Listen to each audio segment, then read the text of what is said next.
Dear guitar companies, there's a lot of things that you've been doing lately that we really appreciate. However, there are some things that we feel like you could work on. So let's have a look.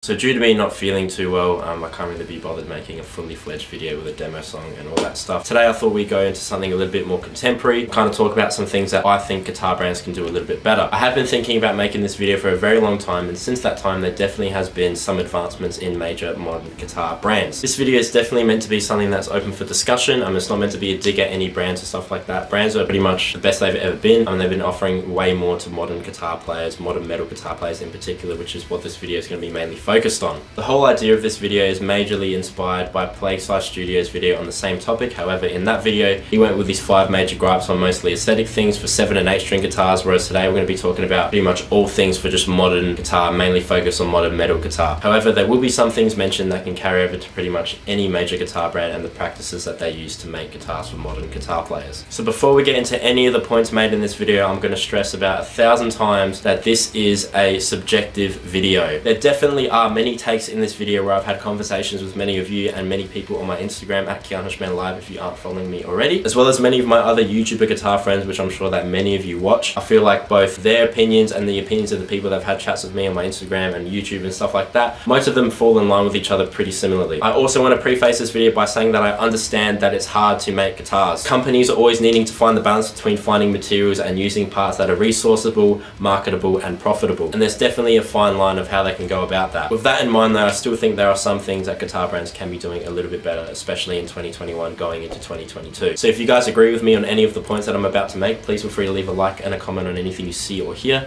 and you can think about subscribing as well. If you want to support me directly, you can check out my Patreon and affiliate links. All that stuff will be down in the description below. Point number 1, aesthetics. The look of the typical modern metal guitar has definitely come a long way since a couple of years ago. It was only back then a couple of years ago where lots of people were making the complaint of, well, all modern guitars, all modern metal guitars especially, look pretty much exactly the same. They're all some sort of dark super strat. And there's definitely been leaps and bounds in how the aesthetics of a guitar looks. For example, one company that comes to the top of my head straight away is Ibanez. Especially in the past couple of years, Ibanez has really been pushing the envelope for what a modern guitar, especially in an affordable price range, can look like. There are some absolutely crazy designs that are pretty much specific to the Ibanez brand. One that comes to mind in particular is that beach kind of guitar where it was like water and sand. It was very cool. And as nice as it is to have all of these options in front of us, I feel like there's a little bit of a disconnect. The issue that I'm finding though is that most of the QC and the quality control and stuff like that on these guitars are spent majority on the actual finish itself, when there's definitely a lot more things that it can be spent on. So with some of these crazy finishes, especially in a more affordable price range where it's mass produced, I just hope that guitar brands are putting as much effort into their necks and their fret ends and stuff like that as they are to the actual finish itself. And still remaining on the topic of aesthetics, there's definitely some things that really bother me. One of them is pickup rings. There are certain brands that are always going to look good with pickup rings. They've had pickup rings their whole life.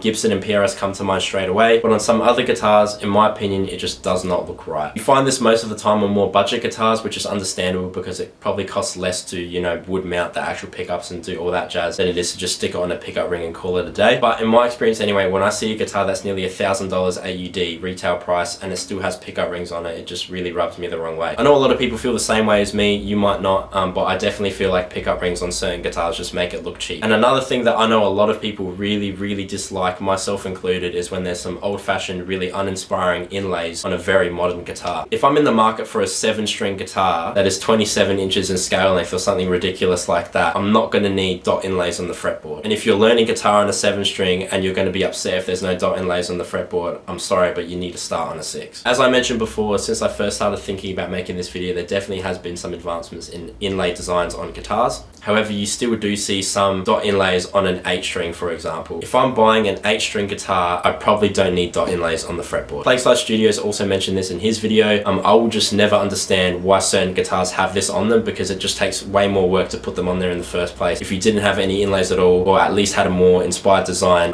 you'd get guitars out quicker and cheaper. We're starting to see more and more guitars with the lumen lace side dots on the side of them where they glow in the dark.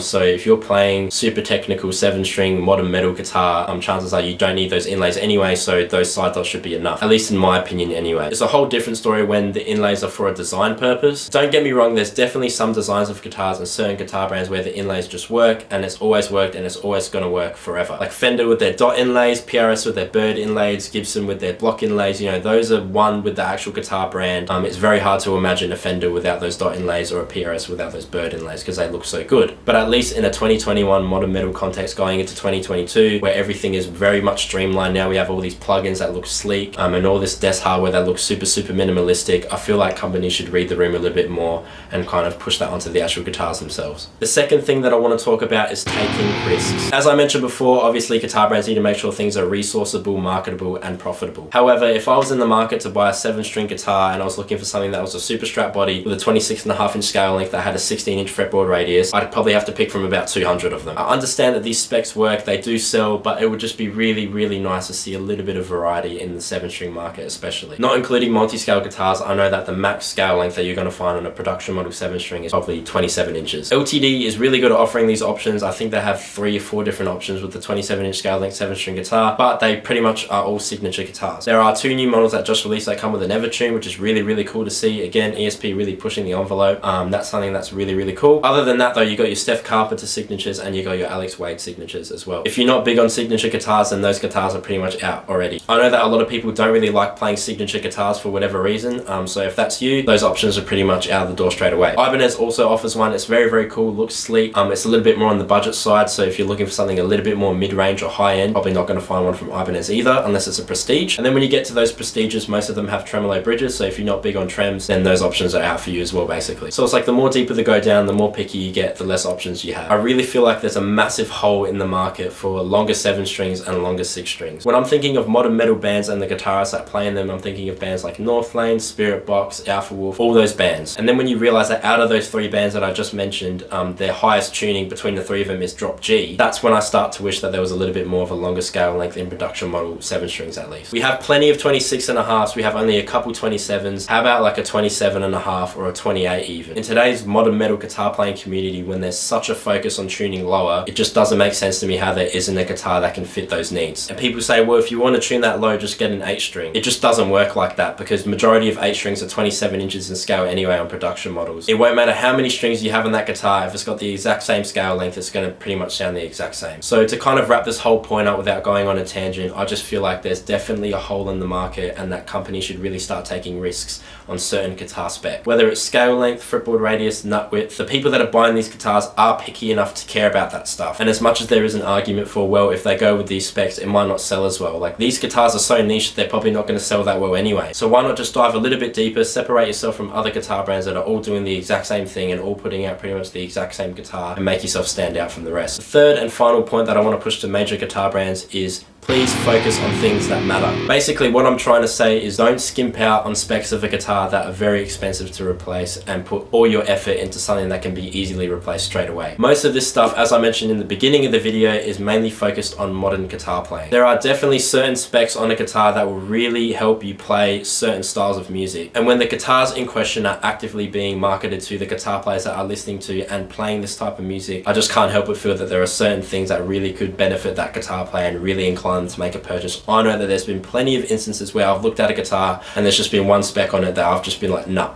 I don't want this guitar, because that spec either costs way too much to replace or should be on there already for this price. My biggest gripe is stainless steel frets. These days it's a little bit easier to find stainless steel frets on a guitar. One brand that really comes to mind is Schecter. I have nothing against Schecter guitars. I've owned a Schecter guitar. It was an 8-string. Just their aesthetics don't really speak to me, that's all. However, from a functionality standpoint, they are probably one of the best bang for buck guitar brands on the market. You can find stainless steel frets on Schecter guitars that start from like $1,200. What I don't understand is when you see a guitar that has a price range of like $2,500, has all the bells and whistles, has like an Evertune bridge, has Fishman Fluence pickups, has a super fancy finish, but then it has nickel frets, non-locking tuners, and a plastic nut. Replacing a plastic nut isn't the biggest worry to me, because if I buy a new guitar, I'm probably going to get it set up anyway, and an extra $50 is going to get me a Graph Tech nut that's cut to the exact strings that I want on the guitar. Tuners don't really bother me either. Yes, it would be a little bit annoying if they weren't locking on a guitar of that price range, but you can just replace them with locking tuners pretty easily, or relatively easily. But one thing that is super hard to replace on a guitar that you definitely need a luthier for is frets and fretwork. If you're spending that much on a guitar, there should be stainless steel frets on it anyway, and if you're buying this sort of guitar that have these sort of specs on it, for example, stainless steel frets not only last pretty much infinitely longer than nickel frets, but they also sound better. And when you're playing this style of music, like I mentioned in this example, if it was a 7-string with an Evertune, you're probably going to be sticking super thick strings on it, you're probably going to be playing really, really hard and super low tunings, and the strings are going to be banging on those frets as much as possible. It makes absolute sense to have stainless steel frets on there because there is less wear on them and they will last a very long time, and it's probably one of the most important specs on the whole guitar. If you're a dad that just plays fingerpick jazz on their Telecaster with a set of 8s on it, chances are you can get away with not having stainless steel frets for a little while because that's probably not as important because you're not playing as hard and you're not wearing the frets out as easily. But again, I just can't help but feel like when you're manufacturing a guitar for this sort of player base with specs on it that pretty much go against other specs, like if you have an Evertune